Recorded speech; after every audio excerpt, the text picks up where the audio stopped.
నమస్తే బ్రదర్, ఎలా ఉన్నారు? Mega power star Ram Charan నటించిన పెద్ది సినిమా జూన్ 4th అయితే వరల్డ్ వైడ్గా చాలా గ్రాండ్గా రిలీజ్ అవుతుంది. అయితే సినిమా పైన పెద్దగా హైప్ లేదు. అలాగే సినిమాకి ప్రీ బుకింగ్స్ ఓపెన్ చేసినా కూడా 5 గంటల్లోనే సినిమా $100,000 కొట్టింది. కాకపోతే తర్వాత డెడ్స్లో అయిపోయింది. సినిమాకి పెద్దగా టికెట్ రేట్స్ తెగడం లేదు. అంటే ఈ సినిమాకి హైప్ లేకపోవడం ఒక రీజన్ అయితే, సినిమా టికెట్ రేట్స్ అనేది ఇంకో రీజను. సినిమాకి టికెట్ రేట్స్ వచ్చేసి నెక్స్ట్ లెవెల్లో పెట్టారు. అయితే ఇప్పుడు రెండు తెలుగు రాష్ట్రాల్లో చూసుకుంటే, రెండు తెలుగు రాష్ట్రాలు అంటే ఓవర్సీస్ కెనడాలో అలాగే నార్త్ అమెరికాలోనే ఆ రేంజ్ టికెట్ రేట్లు పెట్టారంటే ఖచ్చితంగా ఆంధ్ర అండ్ తెలంగాణని అయితే వదిలిపెట్టరు. కాబట్టి టికెట్ రేట్స్ ఇక్కడ ఓ రేంజ్లో పెట్టే అవకాశం అయితే ఉంది.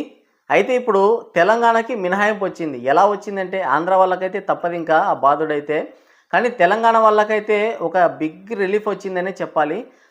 దిల్ రాజు గారి తమ్ముడు శిరీష్ రెడ్డి అయితే ఈ సినిమాకి సంబంధించి కాదు, టికెట్ రేట్స్కి సంబంధించి ఒక భారీ అనౌన్స్మెంట్ అయితే ఇచ్చాడు. దాంతో మొత్తం టాలీవుడ్ ఇండస్ట్రీ అంతటా కూడా ఒక ప్రకంపనలు అయితే మొదలైపోయాయి. ఆయన ఏమన్నాడంటే, ఒకవేళ టికెట్ రేట్స్ పెంచమని తెలంగాణ గవర్నమెంట్ జియో పాస్ చేసినా సరే టికెట్ రేట్స్ అయితే 10 పైసలు కూడా పెంచమని చెప్పేసి ఒక పెద్ద స్టేట్మెంట్ అయితే ఇచ్చాడు.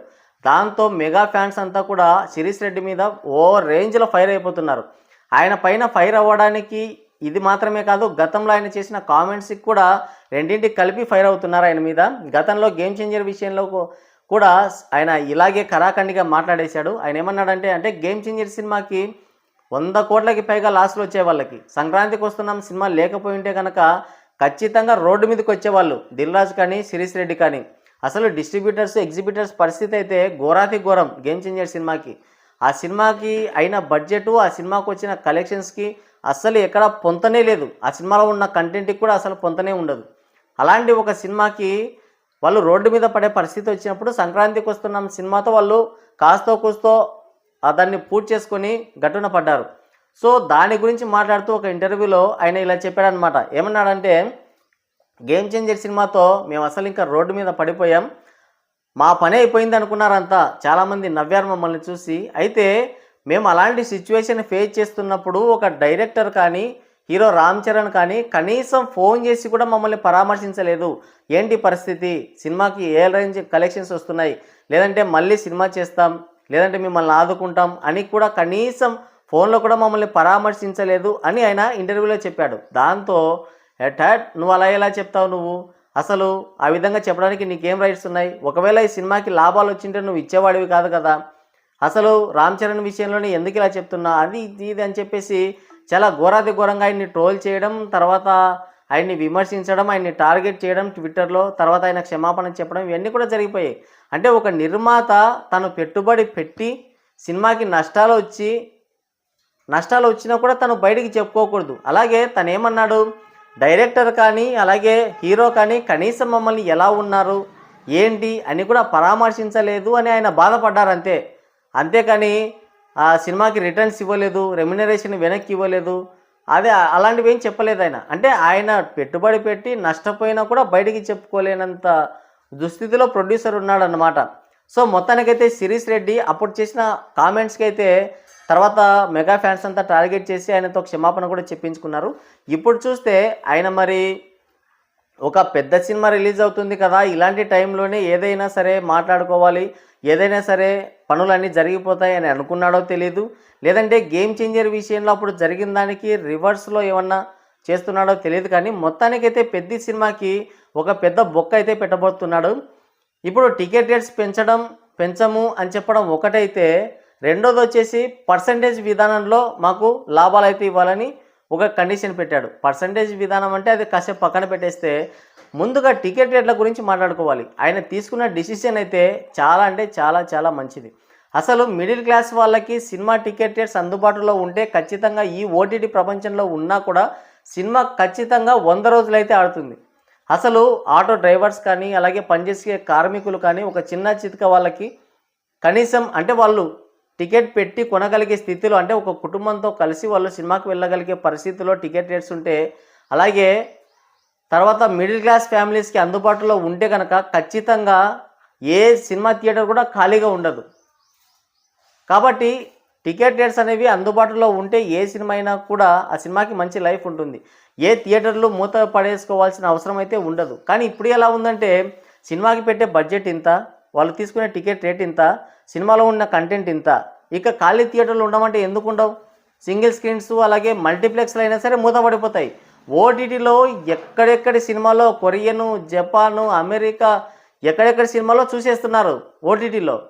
అలాంటిది థియేటర్కు వచ్చి ఒకటి సినిమా చూడాలంటే ఫస్ట్ ఆఫ్ ఆల్ వానికి వచ్చేసి మంచి కంటెంట్ ఇవ్వకపోయినా కనీసం టికెట్ రేట్ అందుబాటులో ఉంటే సరే, ఒక 2 గంటలు ఏదోలా ఎంటర్టైన్మెంట్ అవుదాంలే, ఏదోలా ఎంటర్టైన్ అవుదాంలే అని చెప్పేసి థియేటర్కి వెళ్తాడు.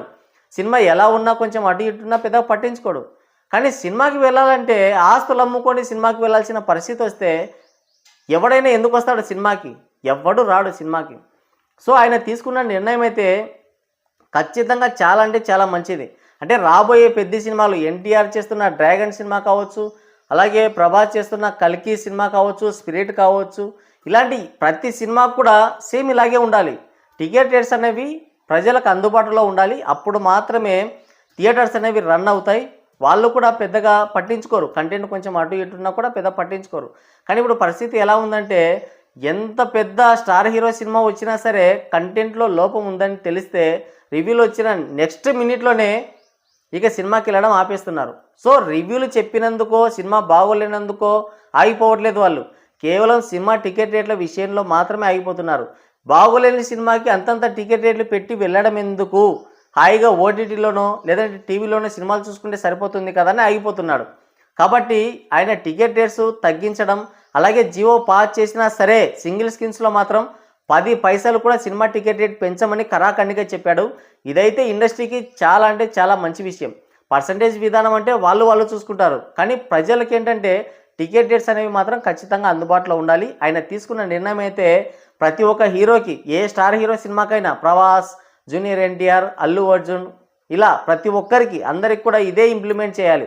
ఎంత పెద్ద హీరో సినిమా అయినా సరే. ఒకటి వాళ్ళకి ఏంటంటే సినిమా టికెట్ రేట్లు పెంచుకోవడానికి అవకాశం ఎక్కడ ఇవ్వాలంటే ఒక చారిత్రాత్మక సినిమాని, లేదంటే మన సంస్కృతి సాంప్రదాయాల్ని ప్రపంచానికి చాటి చెప్పే ఏదైతే సినిమాలు ఉంటాయో అలాంటి సినిమాలకి టికెట్ రేట్స్ పెంచినా, అలాగే ఆ సినిమాలకి వాళ్ళు కట్టాల్సిన ట్యాక్స్లో ఏదైనా సబ్సిడీ ఇచ్చినా కూడా పెద్ద ఇబ్బంది ఏమి ఉండదు. కానీ అసలు రొటీన్ సినిమాలకి, అసలు పనికిరాని సినిమాలకి, అసలు కంటెంట్ లేని సినిమాలకు కూడా మనం చూసుకుంటే మనశంకర వరప్రసాద్ సినిమాకి టికెట్ హైక్స్ ఇచ్చారు. అసలు ఆ సినిమాకి టికెట్ హైక్స్ పెట్టి పోగలిగినంత కంటెంట్ ఉందా సినిమాలో? సంక్రాంతి సీజన్లో కొట్టుకుపోయింది. అదే సినిమాని ఇప్పుడు రిలీజ్ చేయమను, ఎవడు దేకడు ఆ సినిమాని. సో ఇలా చాలా సినిమాలు ఉన్నాయి. ఆ సినిమాలన్నింటికి కూడా టికెట్ రేట్స్ పెంచాల్సిన అవసరం లేదు. సో రాజమౌళి సినిమాలకి టికెట్ రేట్స్ పెంచుతున్నారంటే బాహుబలి సినిమాతో ఆయన తెలుగు సినిమా ఇండస్ట్రీని ప్రపంచానికి పరిచయం చేశాడు. ఆయన తీసిన బాహుబలి సినిమాతోనే ఈరోజున ప్యాన్ ఇండియా వ్యాప్తంగా కావచ్చు, ప్యాన్ వరల్డ్ స్థాయికి టాలీవుడ్ ఇండస్ట్రీ అయితే చేరుకుంది. సో ఆయన్ని పక్కన పడేయాలి. ఇక మిగతా డైరెక్టర్స్ అందరికి కూడా అవసరం లేదు. ఇలాంటి ఒక రొటీన్ సినిమాలు అన్నింటికి కూడా అవసరమే లేదు. సినిమా టికెట్ రేట్స్ పెంచడం అవసరం లేదు. సో మొత్తానికైతే పెద్ద సినిమాకి హైప్ లేదు. దానికి తోడు సినిమా పైన ఎటువంటి ఎక్స్పెక్టేషన్స్ లేవు. దానికి తోడు ఇప్పుడు టికెట్ రేట్స్ కూడా పెంచకుండా అయితే వాళ్ళు గట్టి నిర్ణయం అయితే తీసుకున్నారు. తెలంగాణలో మాత్రం ఎట్టి పరిస్థితుల్లో కూడా ఒక్క 10 పైసలు కూడా సినిమాకైతే టికెట్ రేట్స్ పెంచరంట. తర్వాత అది అక్కడి నుంచి ఇటు ఏపీకి వచ్చిందంటే అది కూడా చాలా మంచి విషయమే. మొత్తానికి తెలంగాణ వల్ల అయితే టికెట్ రేట్స్ విషయంలో సేఫ్ అయిపోయారు వాళ్ళ నిర్ణయంతో.